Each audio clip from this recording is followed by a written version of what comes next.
आप सबका स्वागत है डीपर लाइफ बाइबल चर्च के बाइबल अध्ययन में यीशु मसीह के नाम से। आइए हम प्रार्थना करें। परमेश्वर पिता, हम तेरा धन्यवाद करते एक बार फिर से तू हमें बाइबल अध्ययन में लेकर आया है। धन्यवाद करते परमेश्वर तेरे प्रेम के लिए। तूने अपने आप को हमें दर्शाया है ताकि हम एक लाभदायक, एक उन्नति पाने वाली जीवन बिता सके। जब हम तुझे उस अंतिम दिन में देखेंगे, प्रार्थना करते परमेश्वर जो कुछ हम कर रहे हैं तेरी महिमा के लिए हो, तेरा प्रेम हमारे जीवन में हो, ताकि हम पापियों के पास जा करके तेरे वचनों की सच्चाई की बातों को हम उन्हें सिखा सके परमेश्वर, ताकि उनका जीवन बदल जाए और वो भी तेरे राज्य में प्रवेश करने वाले हो यीशु मसीह के नाम से। हम जानते परमेश्वर उस अंतिम दिन में तू हमें इनाम देगा प्रभु। हम कभी भी थके ना, हम कमज़ोर ना हो, लेकिन हमारी सहायता कर प्रभु, ताकि हम बहुत सी आत्माओं को तेरे लिए जीतने वाले हो हर समय यीशु मसीह के नाम से। हम अपने आप को तेरे हाथों में सौंपते हैं परमेश्वर। हम पूरी तरह से अपने आप को समर्पित करते हैं ताकि हम सुसमाचार का प्रचार कर सके, सच्चाई की बातें लोगों को सिखा सके, वो भी तेरे राज्य के नागरिक बन सके यीशु मसीह के नाम से। धन्यवाद करते परमेश्वर, क्योंकि तूने हमारी सहायता की है और तू हमें आगे भी चलाएगा। धन्यवाद करते परमेश्वर, तूने हमारी प्रार्थना सुनी। प्रभु यीशु मसीह के नाम से मांगते हैं, आमीन। हम सब जानते हैं, हम कुरिन्थियों के नाम पौलुस प्रेरित की पहली पत्री के 9वें अध्याय से सीख रहे हैं। पहला कुरिन्थियों 9वें अध्याय का 16वां वाक्य पढ़ेंगे। पहला कुरिन्थियों 9वां अध्याय 16वां वाक्य। यदि मैं सुसमाचार सुनाऊं तो मेरे लिए कुछ घमंड की बात नहीं, क्योंकि यह तो मेरे लिए अवश्य है। यदि मैं सुसमाचार ना सुनाऊं तो मुझ पर हाय। सुसमाचार का प्रचार करना पौलुस के लिए अवश्य था। उसने ये नहीं सोचा कि अगर मेरा दिल करेगा तो मैं करूँगा, नहीं तो मैं नहीं प्रचार करूँगा। लिखा है, यदि मैं सुसमाचार सुनाऊं तो मेरे लिए कुछ घमंड की बात नहीं। मैं अपने आप को दूसरों के साथ तुलना नहीं कर सकता। ये नहीं कह सकता कि मैंने उनसे बढ़कर सुसमाचार का प्रचार किया है। किसी बात का घमंड मुझ में नहीं है, क्योंकि यह तो मेरे लिए अवश्य है। सुसमाचार का प्रचार करना मेरे लिए अवश्य है। अगर मैं सुसमाचार का प्रचार नहीं करता और किसी काम में जाता हूँ तो मैं उन्नति सफलता नहीं पाऊँगा। लिखा है, यदि मैं सुसमाचार ना सुनाऊं तो मुझ पर हाय। अपने आप को वो दूसरों के लिए एक उदाहरण बन रहा था, इसीलिए उसके लिए प्रचार करना अवश्य था। हम जो परमेश्वर की संतान हैं, हमें भी ये सुसमाचार का प्रचार करना अवश्य है। अगर हम सुसमाचार का प्रचार छोड़कर इस संसार की बातों के पीछे भागते हैं तो हम उन बातों से निराश हो जाएंगे, क्योंकि हम सबको सुसमाचार का प्रचार सुनाना है। अगर हम ऐसा नहीं करते तो हम पर हाय। पहला कुरिन्थियों 4थे अध्याय का 16वां वाक्य से पढ़ेंगे। पहला कुरिन्थियों 4था अध्याय 16वां वाक्य। इसलिए मैं तुमसे विनती करता हूँ कि मेरी सी चाल चलो। सुसमाचार का प्रचार करना केवल पौलुस के लिए नहीं, लेकिन दूसरों के लिए भी अवश्य है।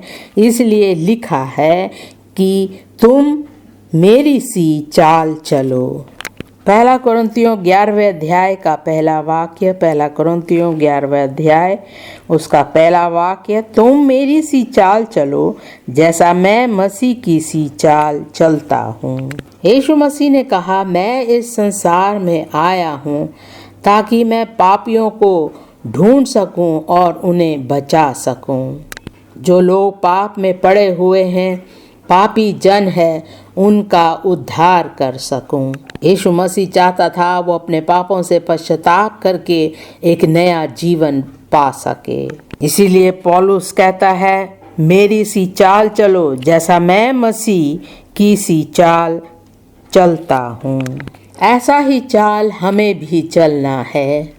मेरी प्रार्थना है ये सेवकाई, ये चाल जिस प्रकार यीशु मसीह चाहता है हम भी वैसे ही चलेंगे यीशु मसीह के नाम से।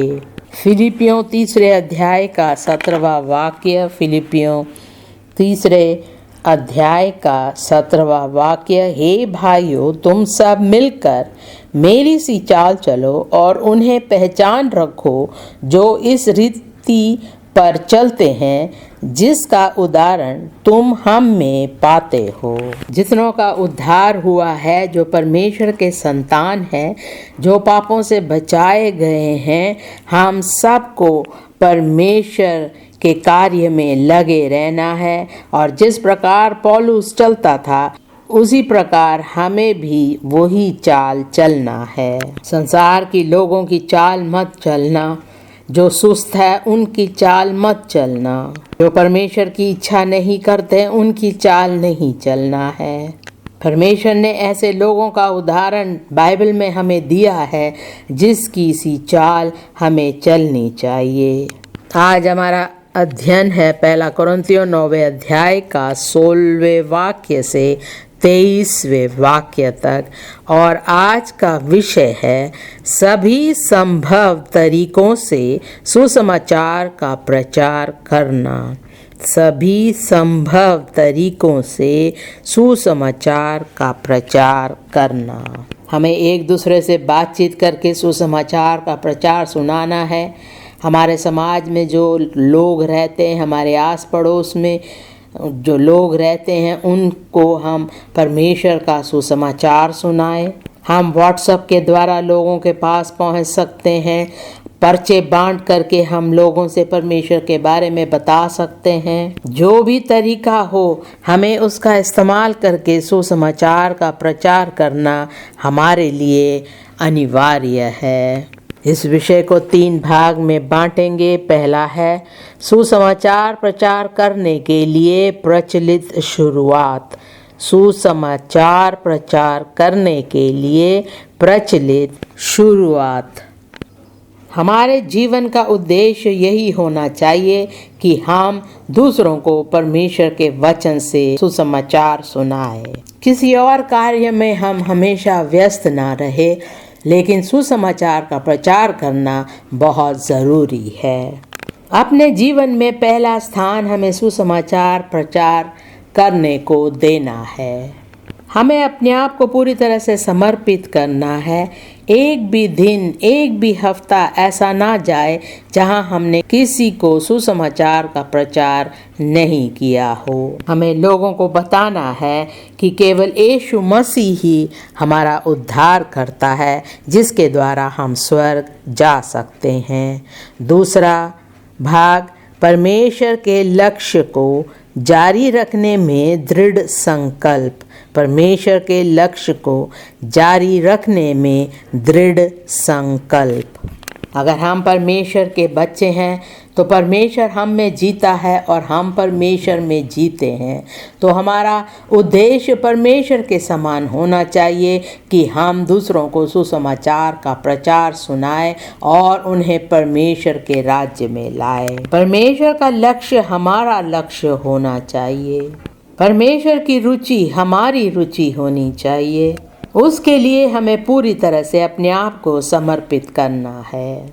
संसार में काम करके खूब सारा धन इकट्ठा करना, ये परमेश्वर के सुसमाचार को सुनाने से, इन सब बातों से बढ़कर हमें परमेश्वर के वचन का सुसमाचार सुनाना है। हमें केवल सोचते नहीं रहना है कि क्या मैंने अपने आप को परमेश्वर के कार्य के लिए समर्पित किया है, क्या मैं परमेश्वर के कार्य को पूरे दिल से कर रहा हूँ, लेकिन हमारे दिल में ये बात होनी चाहिए, परमेश्वर का लक्ष्य हमारे जीवन में होना चाहिए कि पापी लोग पश्चाताप करें और परमेश्वर के राज्य में आए। हमारे घर के लोग, आस पड़ोस के लोग भी जानेंगे कि यही हमारा लक्ष्य है कि हम सुसमाचार का प्रचार करते हैं। तीसरा भाग है परमेश्वर के लोगों के लिए उचित उपभोग की चिंता।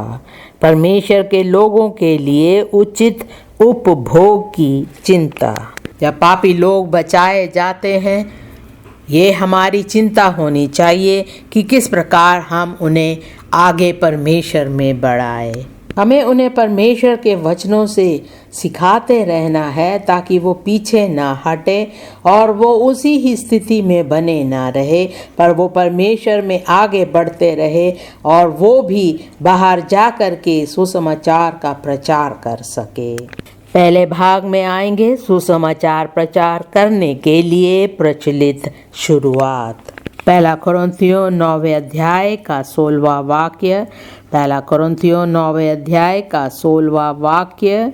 यदि मैं सुसमाचार सुनाऊं तो मेरे लिए कुछ घमंड की बात नहीं, क्योंकि ये तो मेरे लिए अवश्य है। यदि मैं सुसमाचार ना सुनाऊं तो मुझ पर हाय।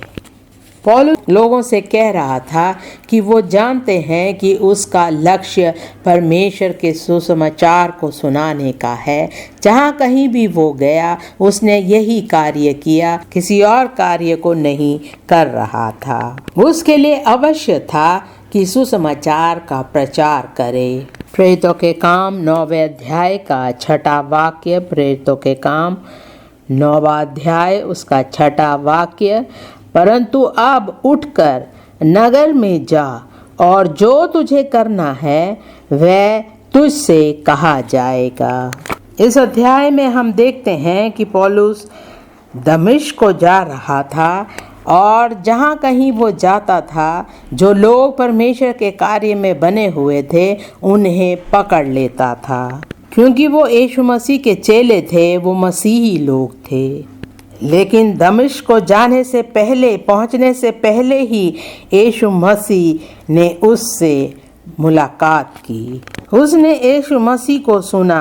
यीशु मसीह ने कहा, हे शाऊल, तू मुझे क्यों सताता है? उसने पूछा, हे प्रभु तू कौन है? उसने कहा, मैं यीशु हूँ जिसे तू सताता है। वहाँ पर उसने अपने आप को यीशु मसीह के सामने समर्पित किया। उसने कहा, मैं नहीं जानता था कि मेरा जीवन कैसा है। मैं एक गलत जीवन बिता रहा था, मसीह लोगों को सता रहा था। तब उसने अपने आप को समर्पित किया। वो जानना चाहता था कि मैं क्या करूं। तब यीशु मसीह ने 6वें वाक्य में कहा, परंतु अब उठकर नगर में जा और जो तुझे करना है वह तुझसे कहा जाएगा। अब आपके लिए भी अवश्य है उठकर परमेश्वर का कार्य करने के लिए। आपके लिए अब एक कर्तव्य है, आपको वो कार्य करना ही है। उसी अध्याय का 15वां वाक्य देखेंगे। परंतु प्रभु ने उससे कहा, तू चला जा, क्योंकि वह तो अन्य जातियों और राजाओं और इज़राइलियों के सामने मेरा नाम प्रकट करने के लिए मेरा चुना हुआ पात्र है। यीशु मसीह ने उस पर हाथ रख के कहा कि अब तेरे लिए एक ही कार्य है। परमेश्वर ने तुझे चुन लिया है। अब जीवन भर तू परमेश्वर के कार्य में आगे बढ़ेगा। यीशु मसीह ने कहा कि सबके सामने मेरा नाम प्रकट करने के लिए मेरा चुना हुआ पात्र है। 16वां वाक्य, और मैं उसे बताऊंगा कि मेरे नाम के लिए उसे कैसा कैसा दुख उठाना पड़ेगा। यीशु मसीह उसे दंड नहीं दे रहा था, लेकिन जो लोग आत्मिक रूप से अंधे थे, यीशु मसीह चाहता था कि वो जाए उनके पास और सुसमाचार का प्रचार करके उन्हें छुटकारा दिलाए। वो लोग परमेश्वर के वचन को पूरी रीति से नहीं जानते हैं, इसलिए वो पौलुस को सताएंगे और बहुत दुख उसे सहना पड़ेगा। लेकिन पौलुस उन दुखों से, उन बातों से वो डरा नहीं, लेकिन वो आगे बढ़ा और परमेश्वर के कार्य को करने लगा, क्योंकि उसके लिए अवश्य था कि वो सुसमाचार का प्रचार करे। पहला कुरिन्थियों 9वें अध्याय का 17वें वाक्य से पढ़ेंगे। पहला कुरिन्थियों 9वां अध्याय 17वां वाक्य, क्योंकि यदि अपनी इच्छा से ये करता हूँ तो मजदूरी मुझे मिलती है, और यदि अपनी इच्छा से नहीं करता तो भी भंडारीपन मुझे सौंपा गया है। परमेश्वर के कार्य को पूरी इच्छा से, खुशी से हम कर सकते हैं। कई बार हम बिना इच्छा के भी कर सकते हैं, कुड़कुड़ा के भी करते हैं, लेकिन पौलुस कहता है मुझे परमेश्वर का कार्य करना है, ये मेरे लिए अवश्य है। कई बार मुझे सताव का सामना करना पड़ेगा, बंदी गृह में भी डाल देंगे, लेकिन फिर भी मुझे सुसमाचार का प्रचार करना अवश्य है। हर समय मेरी इच्छा होनी चाहिए परमेश्वर के कार्य के लिए, और मैं उससे पीछे नहीं हटूंगा। जब मैं पूरे दिल से करता हूँ तो मुझे एक इनाम मिलेगा, मुझे मजदूरी मिलेगी। वो कहता है, और यदि अपनी इच्छा से नहीं करता तो भी भंडारीपन मुझे सौंपा गया है। ये कार्य सुसमाचार का प्रचार करना उसके लिए सौंपा गया है। वो ऐसा ना सोचे कि दूसरों को भी करने दो, मैं भी थोड़ा सा कर लूँगा। ऐसे नहीं, ये अवश्य है कि हमें सुसमाचार का प्रचार पूरे दिल से अपने आप को समर्पित करके करना है। मेरी प्रार्थना है कि हमारा भी यही उद्देश्य होगा। हम पूरे दिल से परमेश्वर के कार्य के लिए आगे बढ़ेंगे यीशु मसीह के नाम से। प्रेरितों के काम 20वें अध्याय का 23वें वाक्य से पढ़ेंगे। प्रेरितों के काम 20वां अध्याय 23वां वाक्य, केवल ये कि पवित्र आत्मा हर नगर में गवाही दे देकर मुझसे कहता है कि बंधन और क्लेश तेरे लिए तैयार है। वो कह रहा है जहाँ कहीं भी मैं जाऊँ, शायद मुझे भोजन खाने को नहीं मिलेगा, लेकिन दुख और क्लेश मेरे लिए तैयार है। दुख और क्लेश मेरे साथ हर समय बने रहते हैं। 24वां वाक्य पढ़ेंगे, परंतु मैं अपने प्राण को कुछ नहीं समझता कि उसे प्रिय जानूं, वरन ये कि मैं अपनी दौड़ को और उस सेवा को पूरी करूं जो मैंने परमेश्वर के अनुग्रह के सुसमाचार पर गवाही देने के लिए प्रभु यीशु से पाई है। इसी प्रकार जब हमारे जीवन में दुख क्लेश आते हैं, जब हम सुसमाचार का प्रचार करने जाते हैं और लोग हमें ग्रहण नहीं करते, हमें प्रोत्साहित नहीं करते, हमें निराश नहीं होना है। ये सब बातें होनी जरूरी है, लेकिन हमें परमेश्वर के कार्य में आगे बढ़ते रहना है। पौलुस कहता है कि मुझे परमेश्वर से अनुग्रह मिला है सुसमाचार का प्रचार करने के लिए, और मैं उस काम को, उस सेवा को मैं पूरी करूँगा। पहला कुरिन्थियों 9वें अध्याय का 18वां वाक्य, पहला कुरिन्थियों 9वां अध्याय 18वां वाक्य, वो कह रहा है कि अब मेरी मजदूरी क्या है। लिखा है, तो मेरी कौन सी मजदूरी है? यह कि सुसमाचार सुनाने में मैं मसीह का सुसमाचार सेत मेत कर दूं, यहाँ तक कि सुसमाचार में जो मेरा अधिकार है उसको भी मैं पूरी रीति से काम में ना लाऊं। हम देखते हैं पौलुस बार बार यही कह रहा है कि मुझे सुसमाचार का प्रचार करना है। कई पासवान ये सोचते हैं हमें क्या मिलेगा क्या नहीं मिलेगा, हम इतना मेहनत कर रहे हैं, सुसमाचार का प्रचार करने के लिए बहुत से लोगों को कलीसिया में ला रहे हैं। ऐसी बातों की चिंता हमें नहीं करनी चाहिए। हमें परमेश्वर के कार्य को पूरे दिल से करना है। अगर परमेश्वर ने हमें सामर्थ दिया है, परमेश्वर के कार्य के लिए एक ऊंचे स्थान में परमेश्वर ने हमें रखा है कलीसिया में, तो हमें उस अधिकार का गलत इस्तेमाल नहीं करना चाहिए। हमें पूरे दिल से परमेश्वर के कार्य में बने रहना है। कई लोग कहते हैं कोई मुझे पहचानता नहीं है, कोई मुझे ऊंचे स्थान में नहीं बिठाते हैं, तो मैं इस कार्य को पूरे दिल से नहीं करूँगा, ऐसा हमें नहीं कहना है। पूरी रीति से हमें सुसमाचार को सुनाना है ताकि बहुत सी आत्माएं बच जाए और स्वर्ग राज्य में प्रवेश कर सके। रोमियो 15वें अध्याय का 16वां वाक्य, रोमियो 15वां अध्याय का 16वां वाक्य कि मैं अन्य जातियों के लिए मसीह यीशु का सेवक होकर परमेश्वर के सुसमाचार की सेवा याजक के समान करूं, जिससे अन्य जातियों का मानो चढ़ाया जाना पवित्र आत्मा से पवित्र बनकर ग्रहण किया जाए। जिस प्रकार परमेश्वर ने पौलुस को ऐसा हृदय दिया, परमेश्वर हमें भी दे यीशु मसीह के नाम से।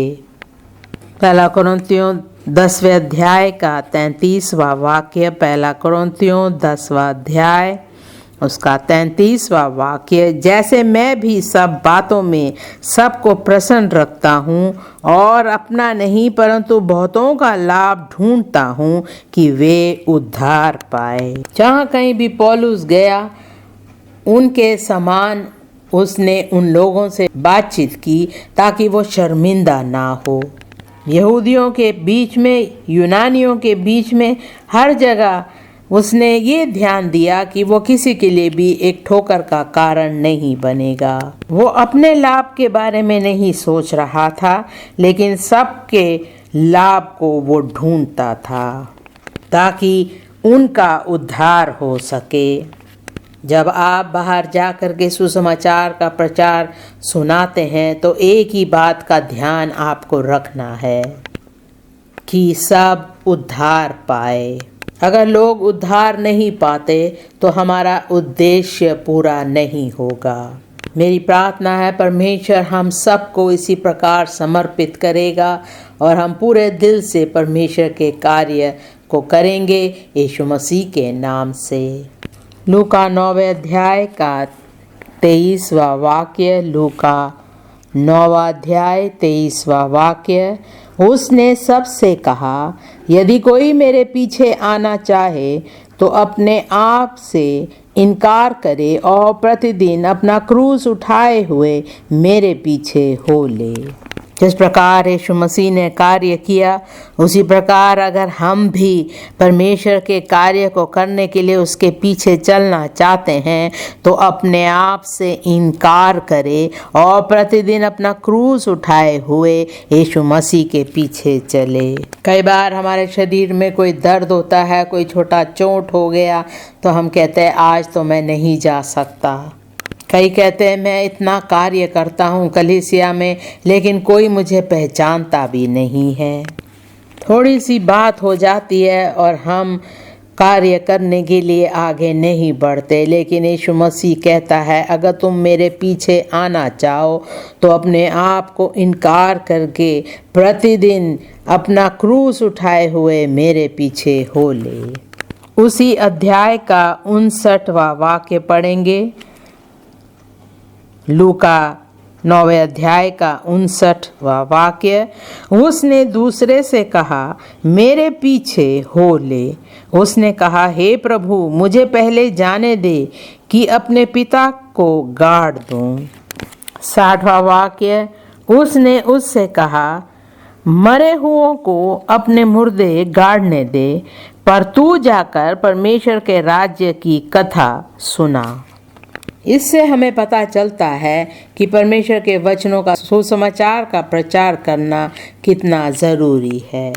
61वां वाक्य, एक और ने भी कहा हे प्रभु, मैं तेरे पीछे हो लूँगा, पर पहले मुझे जाने दे कि अपने घर के लोगों से विदा ले आऊँ।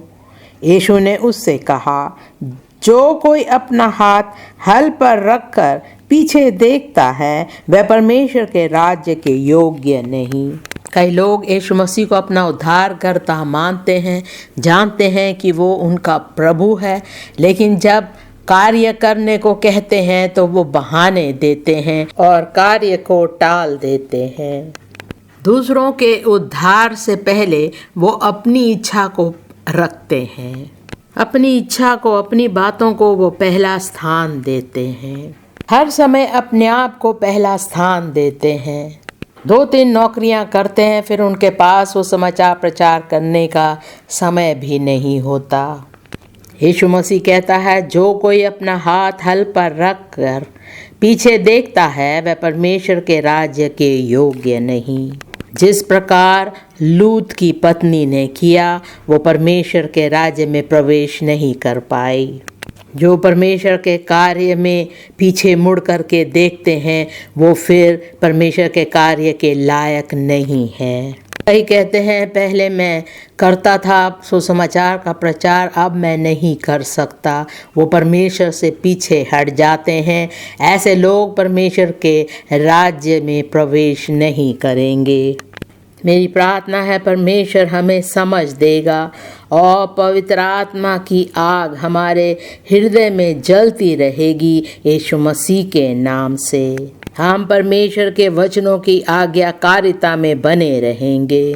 हम कहे, मैं परमेश्वर के वचनों का पालन करूँगा। जब हम ऐसा करते हैं, हमारा इनाम बहुत ही महान होगा यीशु मसीह के नाम से। दूसरे भाग में आएंगे, परमेश्वर के लक्ष्य को जारी रखने में दृढ़ संकल्प। परमेश्वर के लक्ष्य को जारी रखने में दृढ़ संकल्प। कई लोग कहते हैं, अगर तुम्हें अपने जीवन में उन्नति पानी है, सफलता पानी है, तो अपने लक्ष्य की ओर देखो। वो लक्ष्य आपके जीवन में होना बहुत ज़रूरी है। फिर उस लक्ष्य को अपने जीवन में पहला स्थान देना है।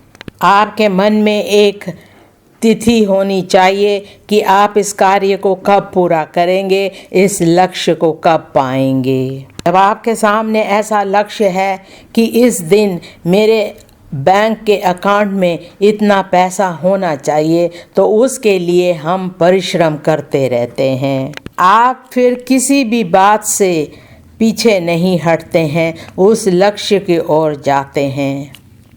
ऐसे लोग इस संसार में भी खोएंगे और आने वाले उस राज्य में भी खोएंगे, क्योंकि उन्होंने अपना समय अपने व्यापार में, अपने कार्य में दे दिया। जो यीशु मसीह का लक्ष्य है, हमें उसके पीछे जाना है, उसे हमें पूरा करना है। परमेश्वर ने आपको अपने राज्य के लक्ष्य को पूरा करने के लिए इस समय आपको कलीसिया में रखा हुआ है। उस लक्ष्य को पूरे मन से अपने आप को समर्पित करके पूरा करना है। पहला कुरिन्थियों 9वां अध्याय उसका 19वां वाक्य। पहला कुरिन्थियों 9वां अध्याय उसका 19वां वाक्य। क्योंकि सबसे स्वतंत्र होने पर भी मैंने अपने आप को सबका दास बना दिया है कि अधिक लोगों को खींच लाऊं। उसने अपने लक्ष्य के बारे में नहीं सोचा, वो स्वतंत्र था, लेकिन फिर भी दूसरों के लिए दास बना ताकि वो दूसरों को जीत सके, परमेश्वर के राज्य में उन्हें ला सके। यही परमेश्वर हम सबसे चाहता है और यीशु मसीह ने अपने आप को एक उदाहरण बना दिया। वो अपने आप को गरीब बना ताकि हम आत्मिक रूप से धनी हो सके, विश्वास में और अच्छे कामों में हम धनी बन सके। फिलिपियों 2 अध्याय का 4 वाक्य से पढ़ेंगे। फिलिपियों 2 अध्याय उसका 4 वाक्य। हर एक अपने ही हित की नहीं वरन दूसरों के हित की भी चिंता करे। हम केवल अपने लक्ष्य, अपनी उन्नति, अपनी सफलता के बारे में ना सोचते रहे। हमें ये सोचना है कि दूसरे लोग जो पापी है वो कैसे उद्धार पा सकते हैं। हमारी चिंता ये होनी चाहिए कि लोग परमेश्वर के राज्य में कैसे प्रवेश कर सके, कैसे दूसरों को हम परमेश्वर के चेले बना सके, यीशु मसीह के चेले बना सके। ऐसा ना सोचे परमेश्वर के कार्य में मुझे कितना दुख संकट सहना पड़ेगा, आरामदायक जीवन को छोड़ना पड़ेगा। अगर मैं परमेश्वर के कार्य के लिए आता हूँ तो मुझे क्या मिलेगा। इन बातों की चिंता हमें नहीं करनी चाहिए। उसी का 5वां वाक्य। जैसा मसीह यीशु का स्वभाव था वैसे ही तुम्हारा भी स्वभाव हो। हमारा स्वभाव यीशु मसीह के समान होना चाहिए। 6वां वाक्य। जिसने परमेश्वर के स्वरूप में होकर भी परमेश्वर के तुल्य होने को अपने वश में रखने की वस्तु ना समझा, वरन अपने आप को ऐसा शून्य कर दिया और दास का स्वरूप धारण किया और मनुष्य की समानता में हो गया। 8वां वाक्य, और मनुष्य के रूप में प्रकट होकर अपने आप को दीन किया और यहाँ तक आज्ञाकारी रहा कि मृत्यु, हाँ क्रूस की मृत्यु भी सह ली। हमें भी यीशु मसीह के समान दीन होना है।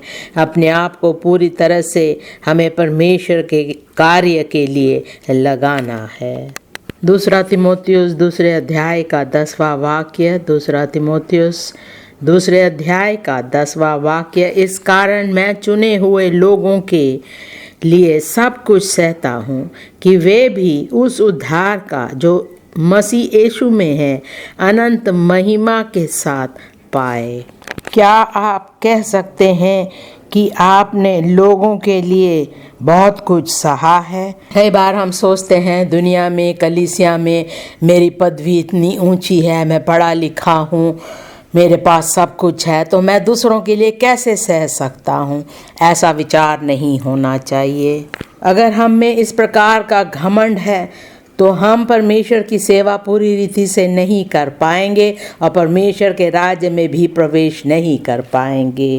इसलिए पौलुस कहता है, इस कारण मैं चुने हुए लोगों के लिए सब कुछ सहता हूँ कि वे भी उस उद्धार को जो मसीह यीशु में है अनंत महिमा के साथ पाए, ताकि हम दूसरे लोगों को बता सके कि यीशु मसीह उनके लिए संसार में आया, मारा गया, जी उठा और उनके पापों को उठा लिया है। केवल यीशु मसीह के द्वारा वो उद्धार पा सकते हैं।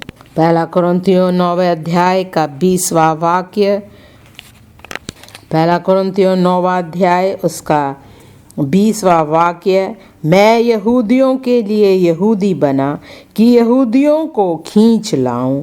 जो लोग व्यवस्था के अधीन हैं उनके लिए मैं व्यवस्था के अधीन ना होने पर भी व्यवस्था के अधीन बना कि उन्हें जो व्यवस्था के अधीन हैं खींच लाऊं।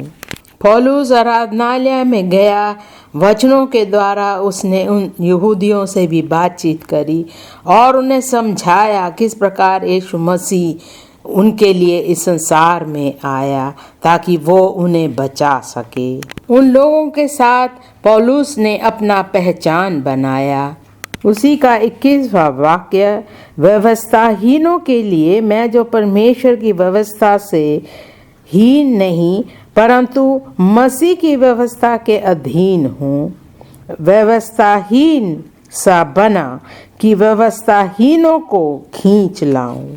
ये सब कार्य उसने इसलिए किया ताकि वो लोगों को परमेश्वर के पास खींच कर लाए और उनका उद्धार हो सके। उन्हीं की भाषा में वो परमेश्वर के वचन से उन्हें समझा रहा था। रोमियो 10वें अध्याय का पहला वाक्य, रोमियो 10वां अध्याय उसका पहला वाक्य, हे भाइयों, मेरे मन की अभिलाषा और उनके लिए परमेश्वर से मेरी प्रार्थना है कि वे उद्धार पाए। पौलुस की एक ही चिंता थी और उसी के लिए वो प्रार्थना करता था कि बहुत से लोग बचाए जाए, उनका उद्धार हो। रोमियो 11 का 13वां वाक्य, रोमियो 11वें अध्याय का 13वां वाक्य, मैं तुम अन्य जातियों से ये बातें कहता हूँ जबकि मैं अन्य जातियों के लिए प्रेरित हूँ, तो मैं अपनी सेवा की बड़ाई करता हूँ ताकि किसी रीति से मैं अपने कुटुंबियों में जलन उत्पन्न करवाकर उनमें से कई एक का उद्धार कराऊं। यीशु मसीह इस संसार के लोगों के लिए मारा गया, इसलिए लिखा है क्योंकि परमेश्वर ने जगत से ऐसा प्रेम रखा कि उसने अपना इकलौता पुत्र दे दिया ताकि जो कोई उस पर विश्वास करे वह नष्ट ना हो परंतु अनंत जीवन पाए। परमेश्वर ने अपने पुत्र को जगत में इसलिए नहीं भेजा कि जगत पर दंड की आज्ञा दे, परंतु इसलिए कि जगत उसके द्वारा उद्धार पाए। रोमियो 10वें अध्याय का 9वां वाक्य। रोमियो 10वां अध्याय उसका 9वां वाक्य कि यदि तू अपने मुंह से यीशु को प्रभु जानकर अंगीकार करे और अपने मन से विश्वास करे कि परमेश्वर ने उसे मरे हुओं में से जिलाया, तो तू निश्चय उद्धार पाएगा। हम जो कोई भी क्यों ना हो, अगर हम अपने मुंह से अंगीकार करते हैं तो हमारा उद्धार होगा।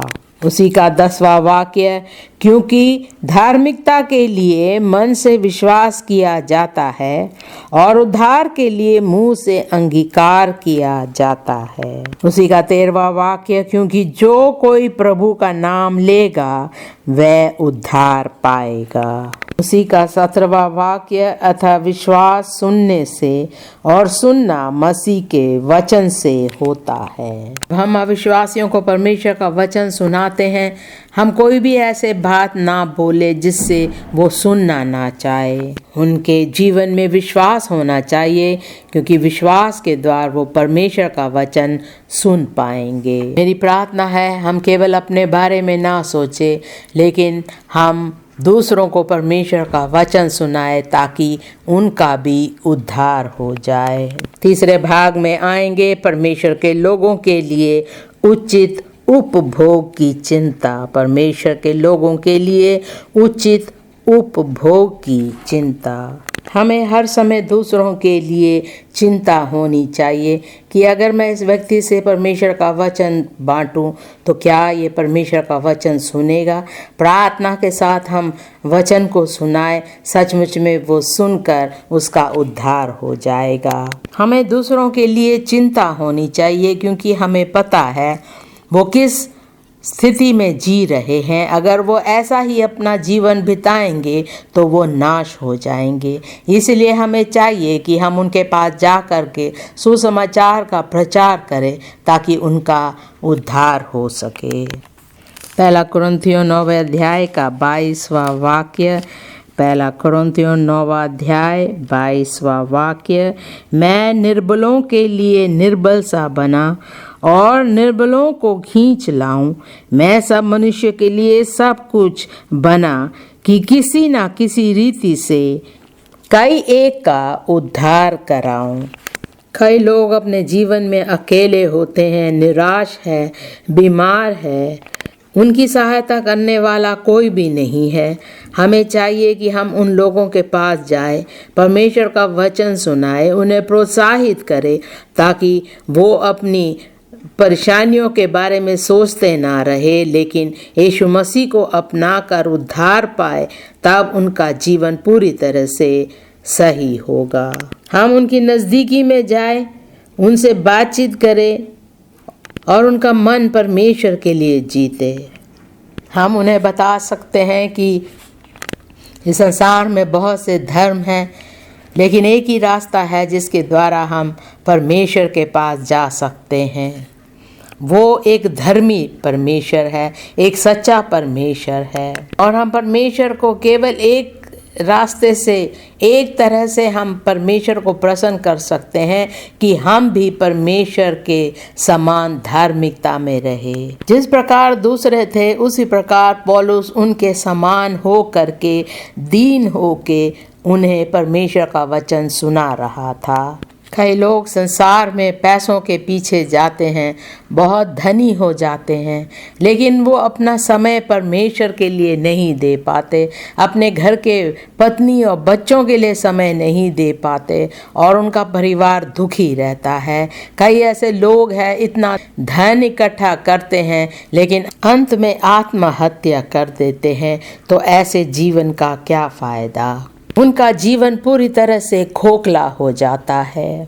ऐसी बातों से हम लोगों को समझा सकते हैं कि उन्हें परमेश्वर के रास्ते पर चलना ज़रूरी है। कई बार हम इन बाइबल अध्ययन के संदेशों को और दूसरे संदेशों को हम लोगों तक पहुंचा सकते हैं ताकि वो अपने घरों में उन वचनों को सुनकर उसकी आशीषें पा सके।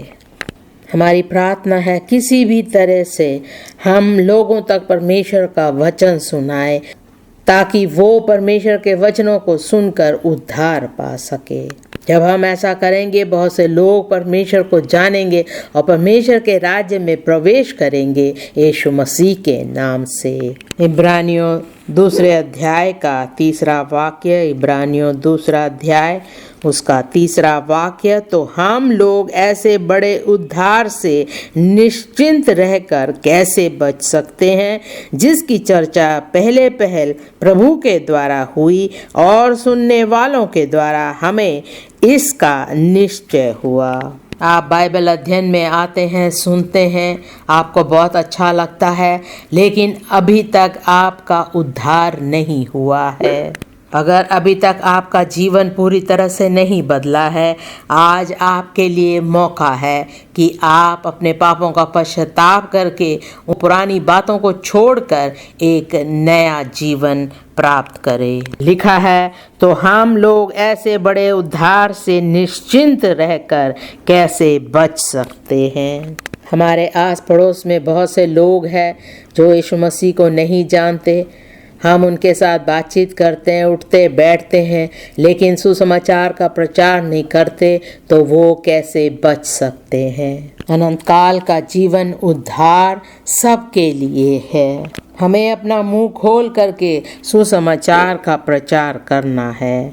2 पत्रस 3 अध्याय का 9वां वाक्य, 2 पत्रस 3 अध्याय का 9वां वाक्य, प्रभु अपनी प्रतिज्ञा के विषय में देर नहीं करता, जैसी देर कुछ लोग समझते हैं, पर तुम्हारे विषय में धीरज धरता है और नहीं चाहता कि कोई नष्ट हो, वरन ये कि सबको मन फिराव का अवसर मिले। परमेश्वर नहीं चाहता कि कोई भी नाश हो। इसी प्रकार हमारा भी हृदय होना चाहिए। हमें उनकी चिंता करनी है जो पाप में पड़े हुए हैं, और उनके पास जाकर सुसमाचार सुनाकर उनका उद्धार करवाना है, उनका जीवन नाश से बचाना है।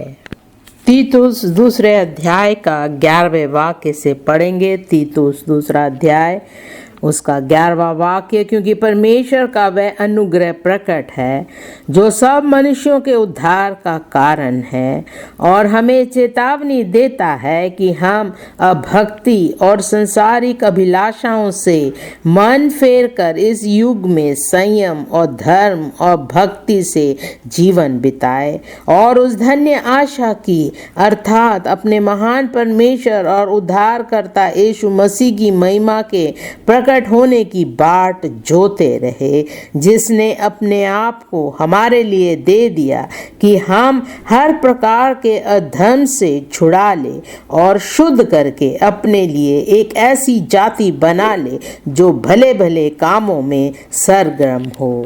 जो कुछ यीशु मसीह ने किया वो उसका अनुग्रह है। अब हमारा कर्तव्य है कि हम उन लोगों के पास जा कर के सुसमाचार का प्रचार करें, ताकि उनका उद्धार हो जाए। उन्हें संसारिक अभिलाषाओं को छोड़कर मन फेर कर धर्म और भक्ति से जीवन बिताना है। यीशु मसीह ने हमारे लिए एक दाम चुकाया है। उसने अपने आप को हमारे लिए दे दिया, ताकि हम हर प्रकार के अधर्म से हमें वो छुड़ा ले और शुद्ध करके अपने लिए एक ऐसी जाति बना ले जो भले भले कामों में सरगर्म हो। यीशु मसीह ने हमारे लिए सब कुछ किया है। अब हमें चाहिए कि हम यीशु मसीह को अपना उद्धारकर्ता माने, अपने पापों को छोड़कर, अपना पुराना जीवन छोड़कर, अधर्म का जीवन छोड़कर एक नया धार्मिकता का जीवन बिताए। जब हम लोगों के पास जाकर के परमेश्वर का वचन सुनाते हैं, वो परमेश्वर के अनुग्रह के द्वारा उन वचनों को सुनकर यीशु मसीह का अंगीकार करते हैं और वो निर्णय लेते हैं कि वो यीशु मसीह के साथ चलेंगे। जब वो ऐसा करते हैं, उनका उद्धार होगा। 2 कुरिन्थियों 6 अध्याय का 2 वाक्य, 2 कुरिन्थियों 6 अध्याय उसका 2 वाक्य, क्योंकि वह तो कहता है, अपनी प्रसन्नता के समय मैंने तेरी सुन ली और उद्धार के दिन मैंने तेरी सहायता की। देखो अभी वह प्रसन्नता का समय है, देखो अभी वह उद्धार का दिन है। हम किसी बात में ठोकर खाने का कोई भी अवसर नहीं देते, ताकि हमारी सेवा पर कोई दोष न आए। जब हम सुसमाचार का प्रचार करते हैं, वो लोग कह सकते हैं अभी समय नहीं है, बाद में मैं यीशु मसीह को अपनाऊंगा, लेकिन हमें उन्हें बताना है कि आज उनका उद्धार का दिन है। अगर वो उद्धार नहीं पाते तो कल कुछ भी हो सकता है, बहुत देर हो सकती है। आप जब प्रचार करेंगे, बहुत से लोग यीशु मसीह को अपनाएंगे और स्वर्ग राज्य के वारिस होंगे। जब आप प्रचार करेंगे, परमेश्वर आपके साथ होगा और परमेश्वर के कार्य के द्वारा आपकी सेवकाई में बहुत से चिन्ह चमत्कार होंगे यीशु मसीह के नाम से। जब आप लोगों से बात करेंगे, पवित्र आत्मा उनके हृदय को छुएगा। परमेश्वर के वचनों के द्वारा उनका उद्धार होगा। वो अपना जीवन पूरी रीति से परमेश्वर के लिए समर्पित करके एक नया जीवन बिताएंगे। आप खाली हाथ नहीं आएंगे। परमेश्वर आपकी सेवकाई में बहुत से महान कार्य करेगा यीशु मसीह के नाम से। परमेश्वर ने आपको चुना है, आपको उसके कार्य के लिए आगे भेजा है, तो आप खाली हाथ नहीं आएंगे। बहुत से लोग आपके द्वारा उद्धार पाएंगे यीशु मसीह के नाम से। आइए हम खड़े हो जाएं और परमेश्वर से प्रार्थना करें।